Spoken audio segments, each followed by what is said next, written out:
Did really well in high school.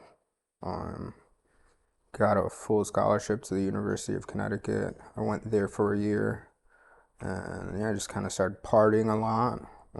Didn't had no idea what I wanted to do, and yeah, just because of that, I just felt like I should leave. I felt like I shouldn't spend my time there if I didn't know what I wanted to do.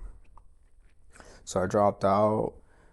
Yeah, my family start supporting me because they wanted me to go to college. So they gave me the ultimatum of either go to college or support yourself and do everything on your own. So yeah, I decided to move out of my mom's house at that point, move in with a roommate, and then I just started selling different types of drugs as well, experimenting with all of those, Adderall, Xanax, psychedelics, opiates, Oxycontin.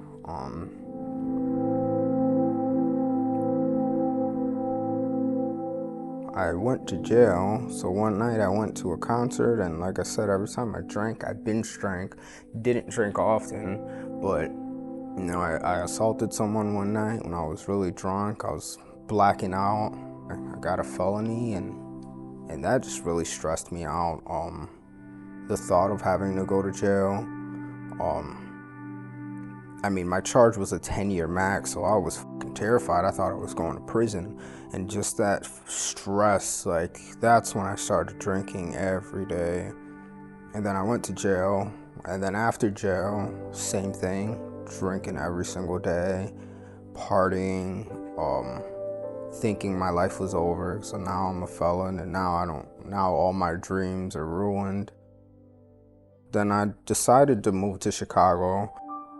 That's when it really got bad. At that point, when I moved to Chicago, I was drinking every single day, all day, every day. And I started doing cocaine. I do cocaine during work, I do cocaine after work.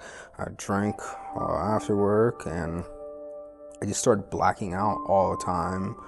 Um, I got robbed a few times.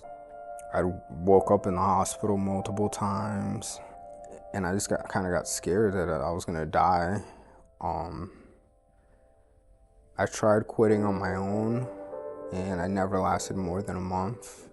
Every time I would relapse, I'd start drinking more than I did before.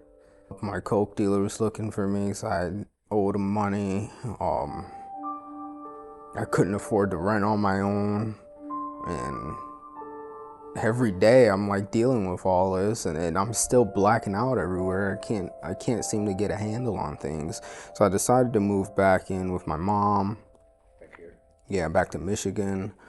Um, and I couldn't stop drinking in Michigan either. And she just got really worried about me. I just kind of thought, how did I get to this point of having nothing and not having anywhere to go, not having anyone willing to take me in, and facing homelessness. I decided to get some help. So my mom brought me to talk to her pastor at her church, and he recommended Guiding Light. I called here, I spoke to Jacob, yeah, and he just told me not to drink and to come in tomorrow, and I did. I didn't think I needed to go to a rehab. I thought that that's for people who are way worse than me. I was thinking 4 months is a long time, worried about all my bills, worried about all the things I need to take care of outside of here, not wanting to give up my phone, worried that I wouldn't relate to the men back there, thinking that they were way worse off than I was. It was tough. I kind of felt when I was walked into Morning Rit, I kind of thought it felt like a cult or something. Everyone's in the circle, they're playing bongos, and I'm just like, what the heck? And I was really struggling just waking up at 6 in the morning, being able to go to sleep. I couldn't sleep until I was here for like 3-4 weeks. the first month was really a drag. It went by so slow.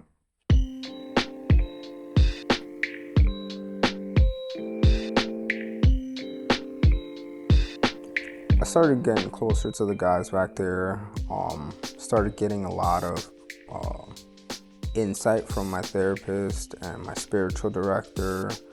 That really helped a lot with just feeling more comfortable here. And, I just kind of had the epiphany to just do the right thing. And even when no one's looking, and when I started doing that, everything got better. I would say thank you. I would say that if it was not free, I probably wouldn't have came here, because I was in a really bad financial situation. So the money would have kept me away. And I've seen guys come in here when they're in probation, and I see them 3-4 weeks later, and they're completely different. I've seen people up here who are like shaky, can't make eye contact, they're sweating, they look really rough, and then they get back there, they look much better, they're dressed nicer, and eventually they kind of change, and that's neat to see.